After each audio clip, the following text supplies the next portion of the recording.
Hello friends, good morning. Welcome back to my channel Shovanish world. কলকাতায় আজই আমাদের শেষ দিন, আমরা কালকে বেরিয়ে যাচ্ছি। তো বাকি যে জায়গাগুলো রয়েছে ঘোরার মতো সেগুলো দেখার জন্য আজকে সকাল সকাল রেডি হয়ে গেছি। তো চলুন এখন বেরোনো যাক। সকাল সকাল বেরিয়ে পড়েছি। এখন আমরা মেট্রো স্টেশনে আসছি। এখান থেকে মেট্রো ধরে আজকে প্রথমে যাব কালীঘাটে পুজো দেওয়ার আছে, তো ওখানে পুজো দিয়ে তারপর ওখান থেকে আজকে ইচ্ছে আছে একটু ভিক্টোরিয়া নিকো পার্ক করার।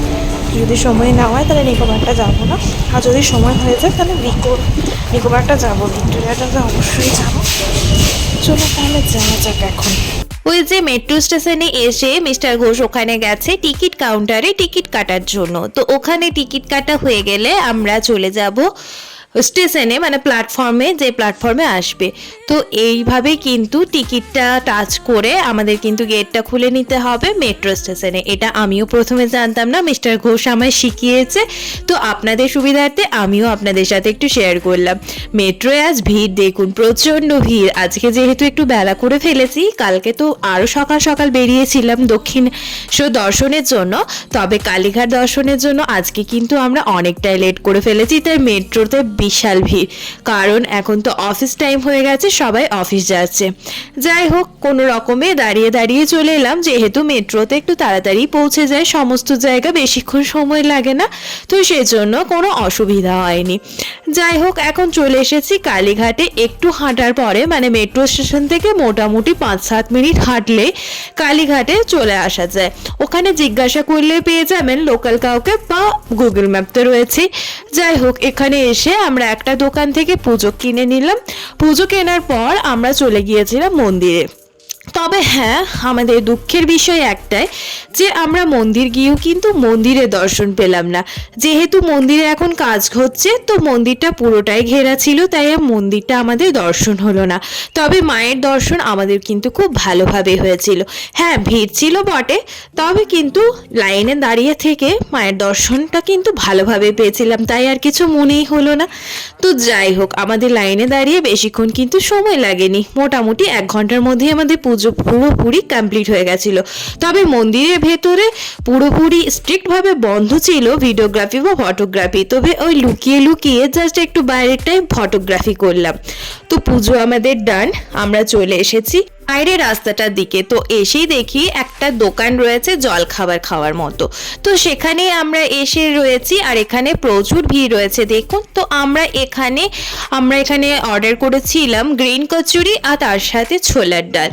তবে এখানে আলুর দমও ছিল, চাইলে আলুর দমও নিতে পারেন। তবে আমার যেহেতু আলুর দমের থেকে ছোলার ডালটা বেশি ভালো লাগে, তাই গ্রিন কচুরির সাথে ছোলার ডালটাই অর্ডার করেছিলাম। তো এখানে পেট ভর্তি করে খাওয়ার পর চলে গিয়েছিলাম একটা চায়ের দোকানে। সেখানে মাটির ভাঁড়ে গরম গরম চা খেয়ে একটু তৃপ্তি অনুভব করলাম। প্রিয় মানুষটির সাথে পাশে বসে গল্প করতে করতে চায়ের দোকানে চা খাওয়ার মজাটাই আলাদা। বলুন। কেপিসি মেডিকেল কলেজ জানো? KPC medical college. আচ্ছা, তো আমাদের ওখানে পেট পুজো তো সমস্ত কমপ্লিট। আবারও আমরা মেট্রো ধরে চলে এসেছি এখন ভিক্টোরিয়া যাওয়ার জন্য। তো ভিক্টোরিয়া যাওয়ার জন্য মেট্রো স্টেশন থেকে মোটামুটি একটু হাঁটতে হয়েছিল, ওই 5-7 মিনিট করে আর কি। তো আসার পর আমরা প্রথমে জল কিনে নিয়েছিলাম, প্রচণ্ড জল তেষ্টা পেয়েছিল। তো তারপর চলে গিয়েছিলাম সেন্ট পলস ক্যাথিড্রাল যে চার্চটি রয়েছে সেখানে। এই চার্চটি কিন্তু বন্ধ ছিল 25শে ডিসেম্বর, মানে রাত্রিবেলার কথা বলছি আমি। যাই হোক, তখন সেজন্য দেখা হয়নি। তো এই চার্চটি আজকে দেখার জন্য আমরা হাজির হয়ে গেছি। তো সব জায়গার মতো এখানেও রয়েছে টিকিট কাউন্টার, তো সেজন্য টিকিট কাউন্টারে এখানে টিকিট কেটে নিয়েছি আমাদের দুজনের জন্য, মানে চার্চটির ভেতরে প্রবেশ করতে গেলে টিকিট লাগবে সেজন্য আর কি। তো টিকিটের মূল্য হচ্ছে এখানে 10 টাকা করে, বিশাল কিছু টাকা নয়, তবে টিকিট মূল্য সামান্য কিছু হলেও রয়েছে। তো এই সেন্ট পলস ক্যাথিড্রাল চার্চটি আমরা 25শে ডিসেম্বর দেখারই প্ল্যান করেছিলাম, তবে সেদিনকে সন্ধ্যাবেলা আর খোলা ছিল না, তাই আমাদের আর আসা হয়নি। আর এই চার্চটি হচ্ছে কলকাতার সবথেকে বড় চার্চ। বেশ ভালো কিন্তু জায়গাটা, বেশ একটা পার্কও রয়েছে, আর তার সাথে রয়েছে চার্চটি। বিশাল বড় কিন্তু এই চার্চটি, জানেন। আর ভেতরটাও কিন্তু বেশ ভালো, মানে খুবই সুন্দর আর কি। সারাদিন এই কোলাহলের মধ্যে থেকে চার্চে গিয়ে একটু শান্তশিষ্ট মনোরম পরিবেশে থাকতে কার না ভালো লাগে। আমরা তো বেশ কিছুটা সময় চার্চের ভেতরে ছিলাম। চার্চের ভেতরে সেভাবে ফটোগ্রাফি ভিডিওগ্রাফি অ্যালাউড নয়, তবে ওই একটু আমরা ফটোগ্রাফি কিন্তু করেছিলাম, যেহেতু স্ট্রিক্টভাবে সেরকম কিছু বলেনি তাই আর কি। যাই হোক, এখন আমরা চার্চের ভেতরে যাচ্ছি। চলুন চার্চের ভেতরটা আপনাদেরও একটু সঙ্গে করে নিয়ে যাই। তবে এখানে আমার একটা অদ্ভুত জিনিস কি লাগলো জানেন, এখানে কোথাও চটি খোলার বা জুতো খোলার কোনো সিস্টেম নেই। প্রথমে আমি একটু অবাকি হয়ে গেছিলাম, ভাবছিলাম কোথায় জুতোগুলো খুলে রাখবো, তবে ওখানে গিয়ে দেখি যে জুতো খোলার কোনো সিস্টেমই নেই, সবাই জুতো পরে চার্চের ভেতরে প্রবেশ করছে। এই হচ্ছে চার্চের ভেতরটি, এত শান্ত শিষ্ট, মানে কি বলবো, কি ভালো যে লাগছিল এখানে থাকতে, মনে হচ্ছিল এখানেই কিছুটা সময়ের জন্য রয়ে যায়। ছিলামও বেশ কিছুক্ষণ জানেন। আচ্ছা, তো আমরা ওখান থেকে মানে চার্চ থেকে বেরিয়ে চলে গেছিলাম বিড়লা প্ল্যানেটেরিয়ামে। ওখানে শো দেখার ইচ্ছে ছিল, তবে শোটা ছিল একটা অড টাইমে। এখানে বিভিন্ন ভাষাতে শো হয় একটা, তো সেটার সময়ের চার্ট কিন্তু প্রথমেই দেওয়া আছে। তো বাংলায় যে শোটা হয় মানে বাংলা ভাষাতে, তো সেটা ছিল মেবি 3টে থেকে। তো এখন তো বাজে দুপুর 12টা মতো, তাই আর শোটা তেমনভাবে দেখা হলো না। ফটো তোলার জন্য রেডি হচ্ছিলাম। এখন লোকের ফটো তুলতে ব্যস্ত।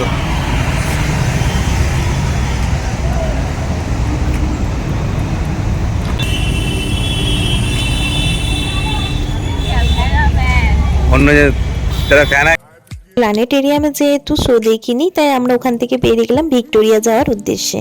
তো ওখান থেকে আসার পথে দেখি সুন্দর পেয়ারা বিক্রি করছে, তো আমরা পেয়ারা নেওয়ার জন্য দাঁড়িয়ে পড়লাম। এটা দেবো।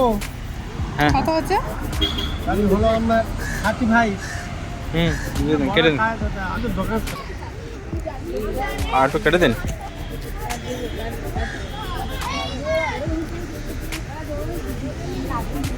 বিট লবণ নেই নাকি? সব কালো লবণ, বিল লবণ, কোথায়? এটা তো নর্মাল লবণ লাগছে। এটি সব ডালা আছে, বিল লবণ ডালা আছে। পেয়ারা কত? ব্যাস, তো পেয়ারা নেওয়া হয়ে গেছে আমাদের। আমরা আবার হাঁটতে হাঁটতে চলে এসেছি ভিক্টোরিয়ার সামনে। এখানে এসে দেখি ও বাবা, এখানে বিশাল লাইন। কিসের লাইন বলুন তো? টিকিট কাটার জন্য। ভিক্টোরিয়া প্রবেশ করতে হলে এখানে টিকিট কাটতে হবে, তবে টিকিটের যে চার্ট লিস্ট সেটা কিন্তু দেওয়া আছে, আমি কিন্তু শেয়ার করলাম, আপনারা চাইলে পজ করে দেখে নিতে পারেন। তো আমাদের পুরো গার্ডেন আর মিউজিয়ামটার দরুন আমাদের লেগেছিল 30 টাকা টিকিট পার হেড। তো আমাদের টিকিট কাটা কমপ্লিট। এখানেও দেখছি আবার লাইন টিকিটগুলো চেক করছে, তো এখানেও সেজন্য লাইন দিতে হয়েছিল। যাই হোক, এখানে কোনো খাবার জল ক্যারি করতে কিন্তু কোনো অসুবিধা নেই, মানে সব রকমের খাবার জল যাই বলুন না কেন নিয়ে কিন্তু ভিক্টোরিয়াতে প্রবেশ করা যায়। যাই হোক, দেখে কিন্তু আমার মন প্রাণ জুড়িয়ে গেল এই ভিক্টোরিয়ার পরিবেশটা, অসম্ভব সুন্দর, চারিদিকটা এতটা সুন্দর, মানে কি বলবো। যাই হোক, আমার তো মনে হচ্ছিল এখানেই আজকে পুরো দিনটা কাটিয়ে দিই, রুমে আর যাবই না, এতটা সুন্দর লাগছিল। আমরা এখানে মোটামুটি ঘন্টাখানেক ছিলামও। তো এই ভিক্টোরিয়াতে যে মিউজিয়ামটি রয়েছে সেই মিউজিয়ামটি কিন্তু সব সময়ের জন্য খোলা থাকে না, খোলার কিন্তু নির্দিষ্ট সময় রয়েছে, তো সেটারও চার্ট লিস্ট কিন্তু বাইরে দেওয়া আছে। তো এখানে যে 1টা থেকে 2টো মেবি খোলা ছিল, তো সেটার সময়তেই আমরা কিন্তু মিউজিয়ামে প্রবেশ করেছিলাম। তার আগে মাঠটাতে বসেছিলাম, মানে যে পার্ক টাইপের রয়েছে সেখানে বসেছিলাম। একটুও কিন্তু বোর হবেন না, আপনারা যদি ঘন্টাখানেক আগেও পৌঁছে যান, বসে থাকতে কিন্তু বেশ ভালো লাগবে। যাই হোক, এখন মিউজিয়ামটি খুলেছে, তাই এত মানুষেরই মিউজিয়ামের ভেতরে প্রবেশ করার জন্য। তবে হ্যাঁ, এখানে কিন্তু ভিডিওগ্রাফি বা ফটোগ্রাফি কোনো মানা নেই, ভিডিও ফটো সব কিছুই কিন্তু এখানে অ্যালাউ রয়েছে। যাই হোক, অসম্ভব সুন্দর ভেতরটিও, পুরোটাই সাদা মার্বেল পাথরের কাজ করা, আর অসম্ভব সুন্দর দেখতে কিন্তু, মানে পুরো যেন মনে হচ্ছে তাজমহলের আদলে তৈরি এটি। আর ভেতরের কারুকার্যগুলো কিন্তু দারুণ, মানে এত বছরের পুরনো এই ভিক্টোরিয়াটি, তাও কিন্তু মনেই হচ্ছে না, মনে হচ্ছে এই যেন কিছুদিন আগেই হয়েছে। আর ভেতরে মিউজিয়ামটিতে রয়েছে বিভিন্ন জিনিসপত্র, রানী ভিক্টোরিয়ার বিভিন্ন জিনিসপত্র, তার সাথে রয়েছে ভিক্টোরিয়াটি তৈরি, মানে প্রথম থেকে শেষ পর্যন্ত কত সালে নির্মাণ হয়েছিল, কিভাবে নির্মিত হয়েছিল এই ভিক্টোরিয়া, তো সেটা সমস্ত কিছু কিন্তু ছবি এঁকে এঁকে দেখানো আছে এই মিউজিয়ামটিতে।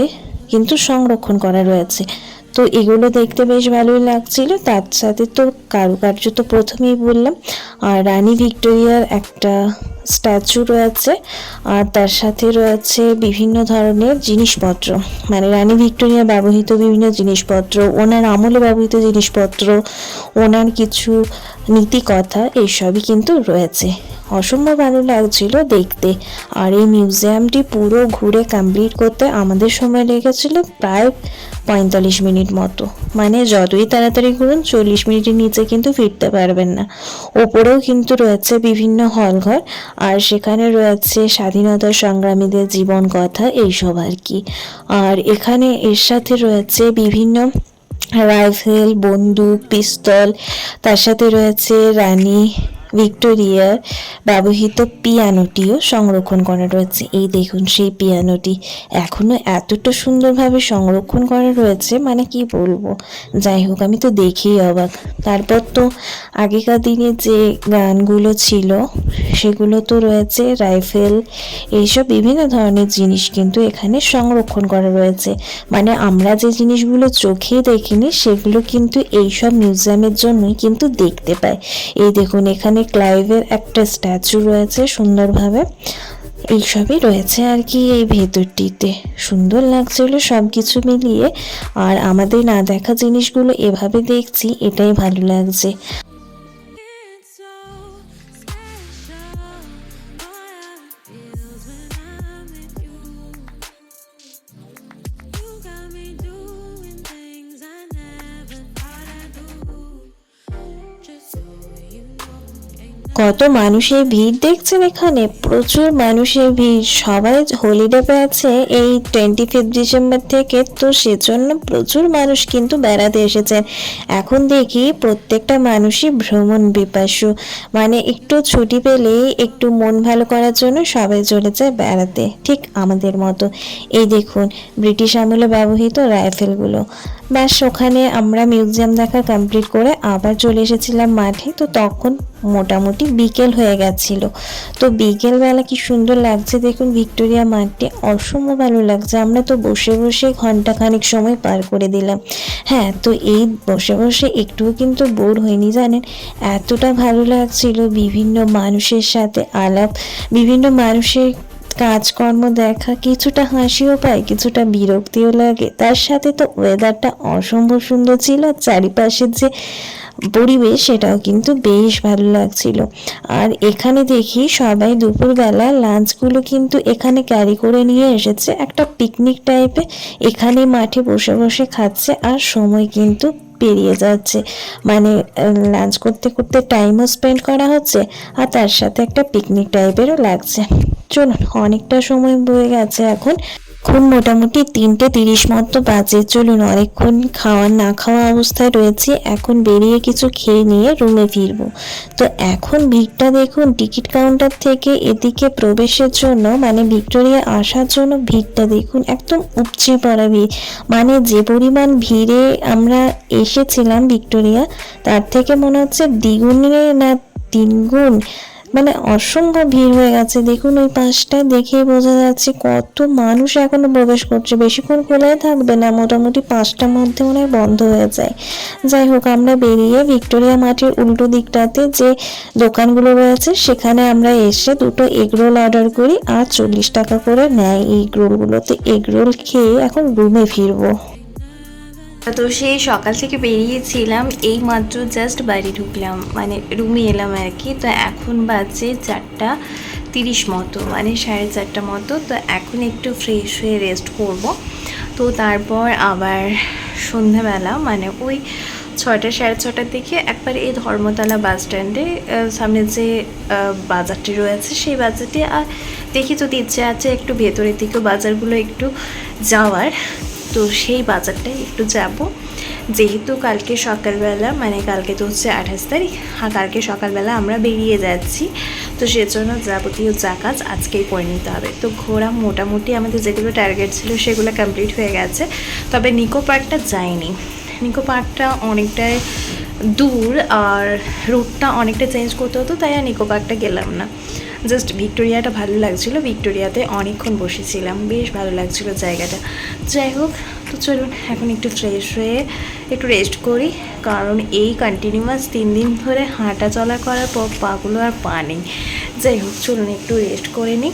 আর খাবার তো সেরকমভাবে কিছুই খাওয়া হয়নি, জাস্ট ওই একটা করে রোল খেয়েছিলাম, আর কিছু খাবার কিনে নিয়ে এসেছি, ওই কলা, বিস্কিট, কেক এই সবই। তো এগুলোই এখন খেয়ে নেব, তারপর সন্ধ্যাবেলা যখন বেরোবো তখন আর একটু কিছু খেয়ে নিয়ে একবারে ডিনার করে ঘুমিয়ে পড়বো।